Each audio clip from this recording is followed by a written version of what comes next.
नमस्कार दोस्तों, P R Ayurveda 07 YouTube channel में आपका स्वागत है। हाइजीन स्वस्थ वर्त में योग प्रकरण के बारे में आज स्टडी करेंगे। तो इसमें पहला है योग की परिभाषा। योग की परिभाषा योग की परिभाषा है युज्यते असो इति योगः। युज्यते असो इति योगः अर्थात वह प्रक्रिया जिसमें आत्मा परमात्मा से मिल जाता है। अर्थात वह प्रक्रिया जिसमें आत्मा परमात्मा से मिल जाता है, योग कहलाता है।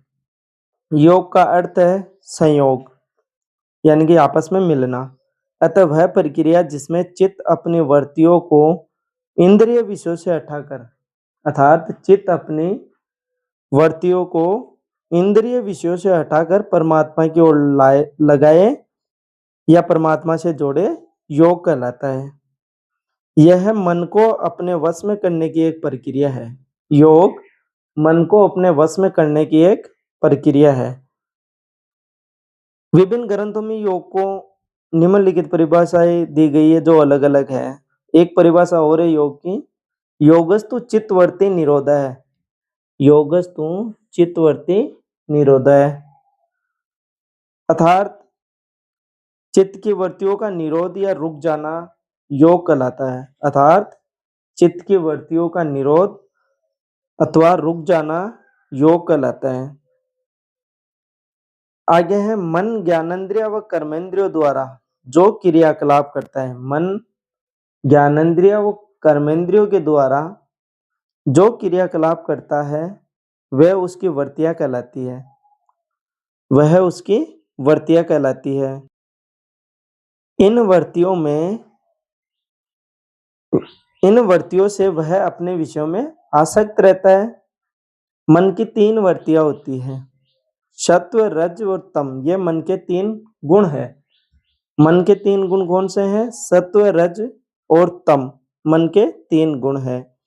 आगे आगे देखेंगे योग का प्रयोजन। आगे है योग का प्रयोजन। योग के मुख्यतः 4 प्रयोजन है। योग के मुख्यतः 4 प्रयोजन है, जिसमें पहला प्रयोजन है योग द्वारा स्वास्थ्य संवर्धन। योग के द्वारा स्वास्थ्य का संवर्धन होना। दूसरा है योग के द्वारा व्याधियों की चिकित्सा। योग के द्वारा जो रोग उत्पन्न हुआ है उसका उपचार करना या उसकी चिकित्सा करना। योग के द्वारा सिद्धि प्राप्त करना। अगला है इसमें योग के द्वारा सिद्धि प्राप्त करना। चौथा पॉइंट है योग के द्वारा प्रज्ञा या बुद्धि का विकास करना। योग के द्वारा बुद्धि को बढ़ाना, प्रज्ञा या बुद्धि का विकास करना।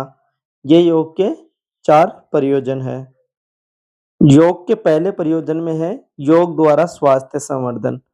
तो शरीर को व्याधियों का मंदिर कहा जाता है। शरीर को व्याधियों का मंदिर कहा जाता है। आश्रय के आधार पर व्याधियां 2 प्रकार की होती है। आश्रय के आधार पर व्याधियां 2 प्रकार की होती है, शारीरिक व्याधि और मानसिक व्याधि। शारीरिक व्याधि का शमन हठ योग के द्वारा संभव है। शारीरिक व्याधियों का शमन हठ योग के द्वारा संभव है, जिसमें विभिन्न प्रकार के आसनों का प्रयोग बताया गया है। यह आसन शारीरिक स्वस्थता के लिए भी आवश्यक है। यह आसन शारीरिक स्वास्थ्य या स्वस्थता के लिए भी आवश्यक है। स्वस्थ शरीर में स्वस्थ मन का निवास होता है। स्वस्थ शरीर में ही स्वस्थ मन का निवास होता है।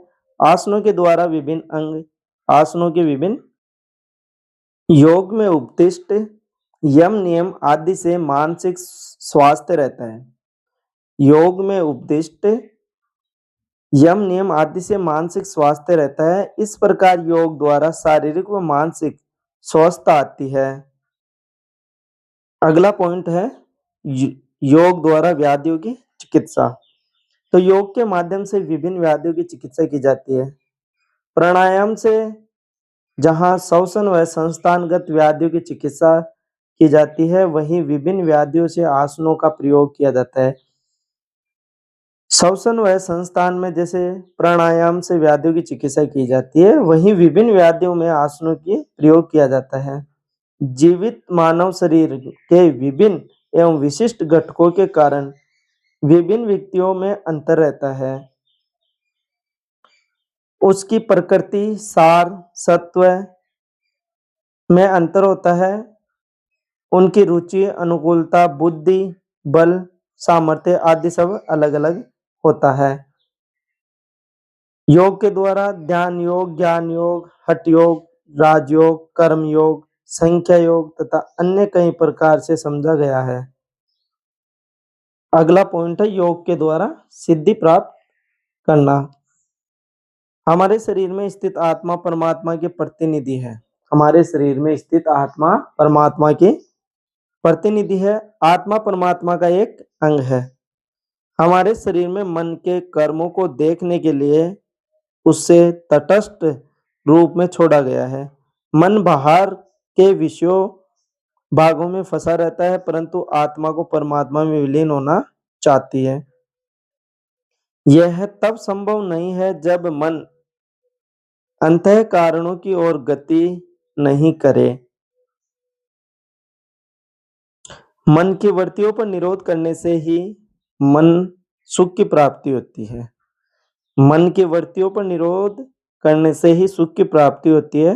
अतः चित्त वृत्तियों पर निरोध करना ही योग प्रयोजन है।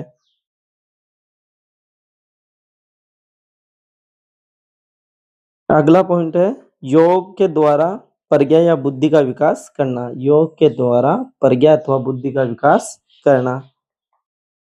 प्रज्ञा को बुद्धि कहते हैं। जब व्यक्ति धृति स्मृति से भ्रष्ट हो जाने पर अशुभ कार्य करता है तो उसे प्रज्ञा अपराध कहते हैं। यह सभी व्याधियों का कारण है। यह सभी व्याधियों का कारण है। योग के द्वारा मन में सात्विक गुण की प्रवृत्ति तथा राजसिक व तामसिक गुण का ह्रास होता है। सत्व गुण प्रकाश होता है। सत्व गुण का प्रकाश होता है जिससे व्यक्ति की प्रज्ञा या बुद्धि का विकास होता है।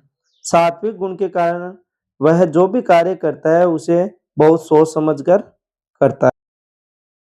अब आगे है योग के अंग। योग के अंग। महर्षि पतंजलि ने योग के 8 अंग बताए हैं। महर्षि पतंजलि ने योग के 8 अंग बताए हैं, जिसमें पहला है यम, नियम, आसन, प्राणायाम, प्रत्याहार, धारणा, ध्यान और समाधि। ये 8 अंग है योग के।